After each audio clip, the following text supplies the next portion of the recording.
Á espera de que a Garda Civil conclúa a investigación para dar cos autores destes feitos, o alcalde enviou unha mensaxe de tranquilidade á veciñanza, posto que di se trata de roubos puntuais.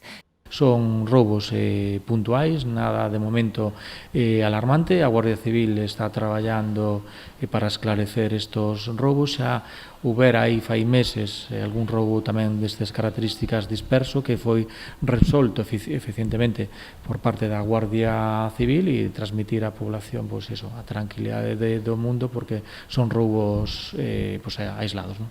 Aínda que na actualidade a vixilancia está garantida coas diferentes quendas da Garda Civil e da Policía Local, o Concello traballa dende hai meses na ampliación do cadro de persoal da Policía para contar con máis efectivos que incrementen a seguridade no municipio. Os servicios de vixilancia están cobertos pola Guardia Civil e depois tamén en horario de mañán e de tarde por parte da Policía Local.